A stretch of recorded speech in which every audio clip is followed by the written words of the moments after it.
Tiniyak ng AFP ang kahandaang magbigay ng tulong sa South Korea. Ito'y kaugnay ng hindi pagkakaunawaan sa pagitan ng North at South Korea. Ang detalye alamin natin mula sa aming kasama, ang si Waywaya Macalma.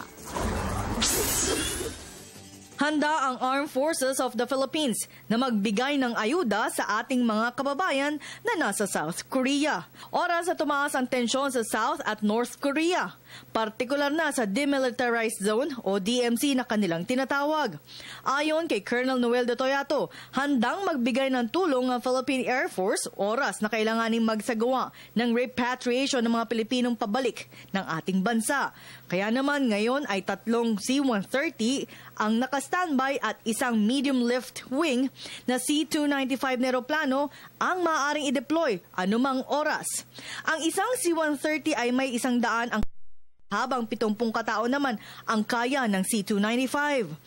No, we will be ready to support the Department of Foreign Affairs, whatever the policy will be regarding that matter.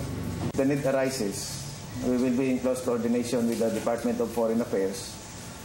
We have, in the inventory of our Air Force, is 3 C-130s. These are all capable of long-distance flying, and 1 C-295, the brand new cargo airplane of the Air Force. Pero nilinaw ni De Toyato na wala pang abiso ang Department of Foreign Affairs ukol sa repatriation ng mga kababayan nating Pilipino. Dagdag pa ng opisyal, may kasalukuyan silang umiiral na pamamaraan patungkol sa repatriation at ito lamang ay kanilang i-reactivate oras na bigyan sila ng go signal mula sa PFA. Anya, madali na nila itong gagawin dahil nadagdagan ng air assets ang militar.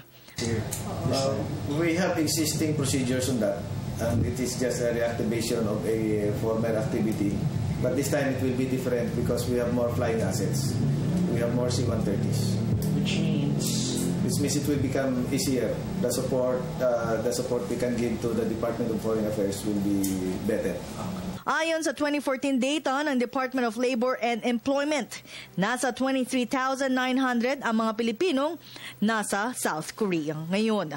Para sa Telebisyon ng Bayan, ako si Waywaya Macalma.